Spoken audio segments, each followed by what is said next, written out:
আসসালামু আলাইকুম রহমতুল্লাহি ওবরকাতুহু। সম্মানিত দর্শক, আজকে যে বিষয়টি নিয়ে আলোচনা করব এটা আমার একান্ত একটা যাকে বলা হয় বিশ্লেষণ শেখ হাসিনার সম্পর্কে। নেগেটিভও না, পজিটিভও না।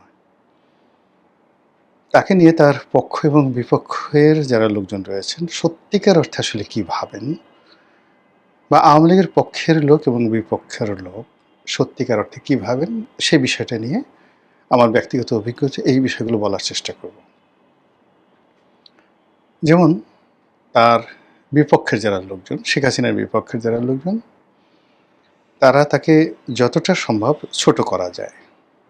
তার ব্যক্তিগত চরিত্র, তার যে বংশমর্যাদা, লেখাপড়া, তার পরিবার, তার ছেলেমেয়ে, তার স্বামী, তার সংসার, সব কিছুর মধ্যেই তারা বড় বড় কলঙ্ক খুঁজে বেড়ায়।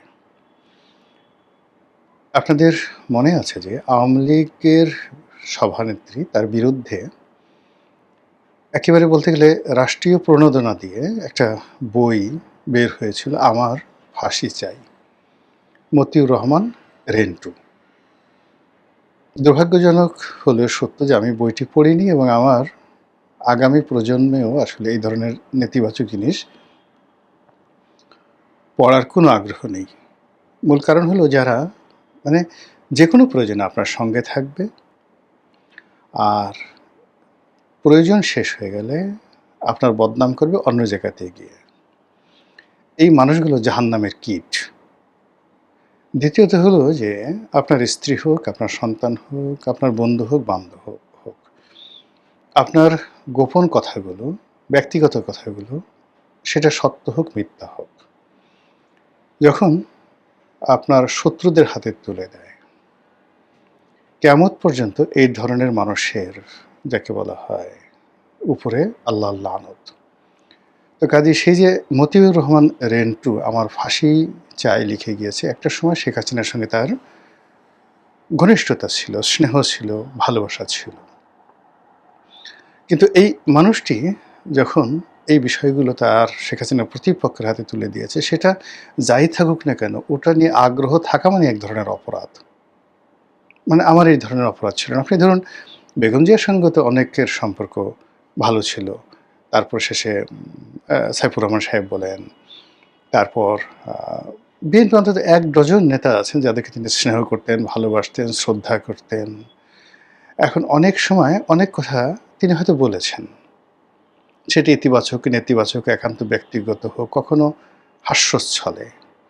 এখন সেই কথাগুলো যদি সেই লোকগুলো আওয়ামী লীগের হাতে তুলে দেয়, কোনো অবস্থাতেই সেই লোকগুলো ভালো মানুষ নয়। এটা হলো স্বাভাবিক। তো এরকম শেখ হাসিনাকে নিয়ে তার প্রতিপক্ষের যে চিন্তা চেতনা, তার ঠিক রিভার্স চিন্তা চেতনা হলো আওয়ামী লীগের বেশিরভাগ নেতাকর্মী। কিছু মানুষ আছে তাকে অন্ধের মতো ভালোবাসেন আওয়ামী লীগের। কিছু মানুষ আছে অভিমান করেন যে আমাকে কেন অমুকের চাইতে বেশি ভালোবাসে না, বা আমাকে কেন অমুকের চাইতে শেখ হাসিনা কম ভালোবাসেন। এটার একটা শ্রেণী আছে। কিছু মানুষ আছে তার দ্বারা সরাসরি উপকার পেয়েছেন, তারা ওই ১ বার ২ বার ৩ বার উপকার পেয়েছেন, তার প্রতি কৃতজ্ঞ। কিছু মানুষ আছে যাদের তাকদীর, জীবন শেখ হাসিনার জীবনের সঙ্গে মিলে গেছে। বিশেষ করে এই মুহূর্তে যারা ভারতে আছেন, বিদেশে পালিয়ে আছেন এবং জেলখানাতে আছেন। শেখ হাসিনা আছেন তো তারা আছেন, শেখ হাসিনা নেই, তাদের কোনো অস্তিত্ব নেই। তো এই মানুষগুলো শেখ হাসিনাকে মনে করেন সুপার লেডি এবং তার দ্বারা সব কিছু সম্ভব, এবং সবসময় এটা আশা করেন যে এই লোকগুলো আসলে যদি শেখ হাসিনা কখনো সুযোগ পান বা পাবেন তাহলে তিনি ফিরে আসবেন। এই গেল এক শ্রেণীর লোক। আরেক শ্রেণীর লোক আছেন, মানে আমি নিজে দেখেছি তারা খুবই জ্ঞানী, গুণী, বুদ্ধিমান। তারা মনে করেন যে শেখ হাসিনার ভিতরে কিছু অলৌকিক ক্ষমতা আছে। এখন সেই অলৌকিক ক্ষমতা কেন আছে, কীভাবে আছে তারা বলতে পারেন, কিন্তু অনেক বড় বড় মানুষের মুখে আমি শুনেছি এবং তারা বিশ্বাস করেন। এই যে সংসদে আবু সাইদ স্বপন নামের একজন সংসদ সদস্য, তিনি হুইপ ছিলেন। তো তিনি একবার বললেন যে শেখ হাসিনাকে হজরত ডাকা উচিত। হজরত মানে জনাব, আরবি একটা শব্দ, সম্মানজনক একটা শব্দ। তো এগুলো আমরা ইসলামী তাহজিব এবং তমুদ্দুনের ক্ষেত্রে ব্যবহার করি। বাংলাদেশে সাধারণত যারা এই কোরআন পড়ান, কোরআনের ওয়াজ করেন, মাহফিল করেন, পীর হতে চান বা পীর হন, তাদের নামের আগে আমরা আল্লাহ হজরত, হজরত, হজরতুল আল্লাম এই শব্দগুলো ব্যবহার করি। তো বা আল্লামা শব্দটি ব্যবহার করি। তো ঠিক সেই দিক থেকে বলতে গেলে আবু সাইদ স্বপন তাকে যে হজরত বলার চেষ্টা করছেন, সেটা হলো তিনি আধ্যাত্মিকভাবে এরকম একটা পর্যায়ে চলে এসেছেন। এখন আমরা বাইরে সবাই খুব ঠাট্টা করেছি, মশকরা করেছি, স্যা স্যা স্যা, এটা কি ধরনের দালালি, তেলের একটা সীমাবদ্ধ আছে। কিন্তু আপনি যদি আবু সাইদ স্বপনের বুকের মধ্যে একেবারে স্টেথোস্কোপ লাগিয়ে দেখেন, তাহলে দেখবেন যে ওর অন্তর থেকে এই কথাটা বলেছেন। মানে উনি ওনার অন্তর থেকে এই কথা বলেছেন। আবু সাইদ স্বপন হয়তো আমাদের সমসাময়িক বন্ধু হবেন বা ছোট ভাই হবেন, এজন্য ভুলক্রমে ও বের হয়ে গেছে। কিন্তু যেহেতু তিনি একটি দলের সংসদ সদস্য ছিলেন, সো তার সম্মানে উনি বলাটাই বাংলা ব্যাকরণ অনুযায়ী বৈধ বা সঠিক।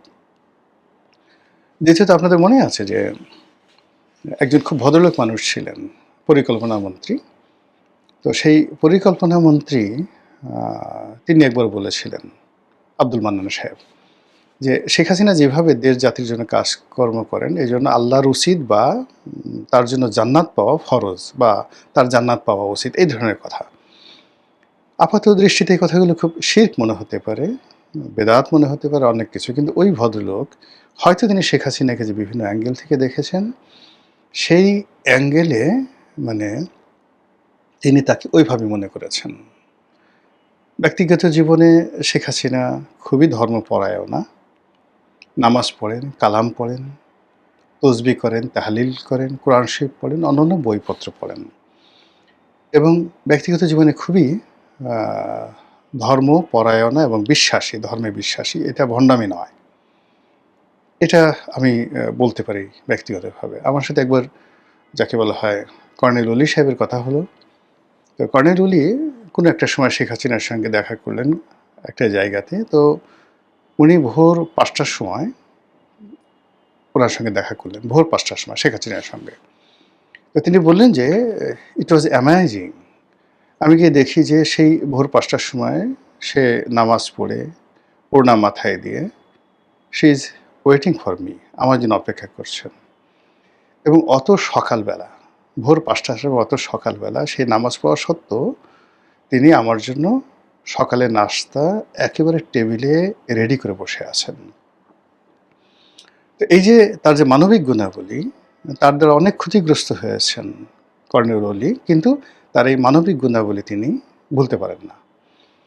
আবার ধরুন ব্যারিস্টার রফিক সাহেব, ব্যারিস্টার রফিকুল হক, ওনার সঙ্গে আমাদের একটা পারিবারিক সম্পর্ক ছিল। তা আমি, আমার স্ত্রী, তারপর ব্যারিস্টার রফিক, আমরা একবার বেড়াতে গেলাম গাজীপুরে, বেড়াতে গেলাম।